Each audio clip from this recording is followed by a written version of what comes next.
ఈ భూమిపై కొన్ని ప్రదేశాలు మనిషి అడుగుకు సరిగ్గా సరిపడవు అంటారు. అటువంటి ఒక స్థలం దేవతల స్వస్థలం కైలాస పర్వతం. ఇక్కడే పరమశివుడు తాండవం చేస్తాడంటారు. కాని ఆశ్చర్యమేమిటంటే ఈ రోజు వరకు ఒక్క మనిషి కూడా కైలాసం శిఖరానికి ఎక్కలేదని నీకు తెలుసా? ఎందుకు? అక్కడ ఏముంది? మరియు అక్కడికి నిజంగా మనం వెళ్ళగలమా? ఇదే ఈరోజు మనం తెలుసుకుందాం. కైలాసం ఎక్కడుంది? కైలాసం హిమాలయాల్లోని టిబెట్ ప్రాంతంలో సముద్ర మట్టానికి 6600 మీటర్ల ఎత్తులో ఉంది. దాన్ని ప్రపంచ నాభి అని కూడా అంటారు. ఎందుకంటే 4 ప్రధాన నదులు గంగా, సింధు, బ్రహ్మపుత్ర, సత్లజ్ ఇక్కడి నుండి పుట్టాయి. ఈ పర్వతం సరిగ్గా శివలింగం ఆకారంలో ఉంటుంది.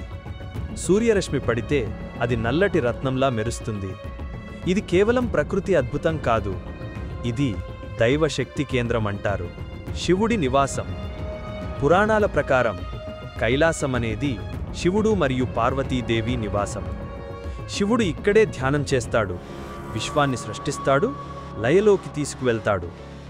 మనం చూస్తున్న ఈ ప్రపంచం ఆయన ధ్యాన ఫలితమంటారు.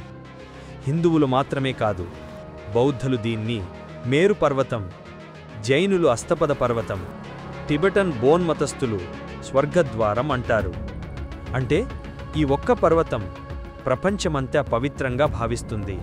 ఎవరు ఎందుకు ఎక్కలేరు? ఇప్పటి వరకు చాలామంది కైలాసం ఎక్కే ప్రయత్నం చేశారు, కానీ ఎవరూ విజయవంతం కాలేదు. 1950లలో రష్యన్ ఎక్స్పెడిషన్ వెళ్ళింది, వారు తిరిగి రాలేదు. చైనీస్ అధికారులు కూడా తరువాత కైలాసం ఎక్కడం నిషేధించారు. ఎందుకంటే ఎక్కడానికి ప్రయత్నించిన వారికి వాతావరణం ఒక్కసారిగా మారిపోవడం, గుండె వేగంగా కొట్టుకోవడం లేదా అప్రకృత శబ్దాలు వినిపించడం వంటి సంఘటనలు జరిగాయి. కొంతమంది చెప్పారు, మనం కైలాసం దగ్గరకు వెళ్ళగానే ఒక అదృశ్య శక్తి మళ్లీ వెనక్కి తిప్పేస్తుంది. ఇదే కారణంగా దాని దేవతల భూమి, మనుషుల సరిహద్దు అంటారు. మానస సరస్సు. కైలాసం పక్కనే ఉన్నది మానస సరస్సు. ఇది ఆధ్యాత్మికంగా ప్రపంచంలో అత్యంత పవిత్రమైన సరస్సుగా పరిగణిస్తారు. ఇక్కడి నీటిని ఒక్కసారి తాగినా శతజన్మ పాపాలు పోతాయని చెబుతారు. ప్రభాత వేళల్లో నీటిపై శివుడి ప్రతిబింబం కనిపిస్తుందంటారు. అదే పక్కనే ఉన్నది రాక్షస సరస్సు. అక్కడ నీరు చల్లగా, గాలులు ఉగ్రంగా ఉంటాయి. ఇది శివుని శాంతి మరియు శక్తి మధ్య సమతౌల్యం చూపిస్తుంది. కైలాస యాత్ర. ఇప్పటి వరకు ప్రజలు కైలాసం మానస సరోవర యాత్ర చేస్తూ వస్తున్నారు. ఇది ఒక ప్రమాదకరమైన కానీ ఆధ్యాత్మికమైన యాత్ర. భారతదేశం నుంచి లిపులేఖ్ పాస్ ద్వారా లేదా నేపాల్ మార్గం ద్వారా భక్తులు వెళ్తారు. అక్కడికి వెళ్ళాలంటే చైనా అనుమతి తప్పనిసరి.